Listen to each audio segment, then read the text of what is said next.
Shalom sahabat sinar kasih, lagi kita merenungkan kebenaran firman Tuhan dengan tema Inner Beauty yang terambil dari 1 Petrus pasal 3 ayat 3 sampai 4. Demikianlah firman Tuhan. Perhiasanmu janganlah secara lahiriah, yaitu dengan mengepang rambut, memakai perhiasan emas, atau dengan mengenakan pakaian yang indah-indah.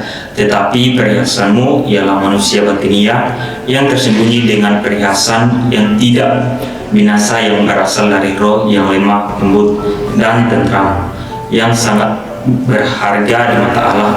Sahabat sinar kasih, dalam berrelasi dengan sesama, setiap orang pada umumnya akan berusaha bisa memancarkan pesona sedemikian sehingga banyak orang menjadi tertarik untuk membangun relasi dengannya. Sepanjang hal itu dilakukan secara wajar dan sesuai kemampuan yang ada, tentu saja tidak masalah.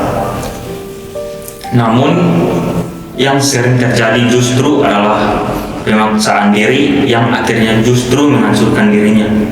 Sahabat sinar kasih, Rasul Petrus sedang memberikan nasihat kepada sejumlah orang percaya, khususnya kaum perempuan, yaitu agar mereka tidak membangun pesona diri hanya dengan membangun kecantikan jasmania, melainkan dengan kecantikan batinia, yaitu perhiasan rohani yang berasal dari roh yang lemah, lembut, dan tentram.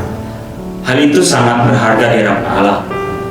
Bagaimana membangun kecantikan batinia? Sahabat sinar kasih, pertama, sukacita surgawi sebagai ungkapan syukur karena dimilikinya kepastian keselamatan di dalam Yesus Kristus. Orang yang sadar bahwa kepadanya telah diberikan anugerah keselamatan akan senantiasa bersyukur kepada Tuhan, dan itu akan terpancar dari wajahnya. Kedua, ketaatan kepada kehendak Allah. Orang yang mau melakukan kehendak Bapa tidak pernah melihat ketaatan sebagai beban yang berat, melainkan sebagai bentuk nyata dari kasih kepada Allah. Ketiga, ketentraman karena dekat dengan Tuhan. Ketika seseorang merasakan ketentraman sejati dari Tuhan, hidupnya akan memancarkan keterangan yang luar biasa yang berdampak pada sekelilingnya. Keempat, memiliki kasih dan kepedulian pada sesama.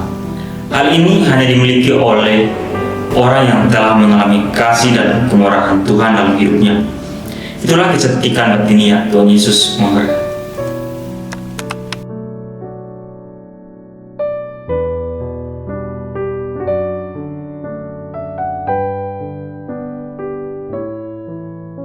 Pertolonganku ialah dari Tuhan yang menjadikan langit dan bumi. Aku berdoa supaya Ia, menurut kekayaan kemuliaan-Nya, menguatkan dan meneguhkan kamu oleh roh-Nya di dalam batinmu, sehingga oleh imanmu Kristus diam di dalam hatimu dan berakar serta berdasar di dalam kasih. Semoga Allah, sumber pengharapan, memenuhi kamu dengan segala sukacita dan damai sejahtera dan dalam iman kamu, supaya oleh kekuatan Roh Kudus kamu berlimpah-limpah dalam pengharapan. Karena Allah lah yang mengerjakan di dalam kamu baik kemauan maupun pekerjaan menurut kerelaannya. Damai sejahtera Allah yang melampaui segala akal akan memelihara hati dan pikiranmu dalam Kristus Yesus. Amin.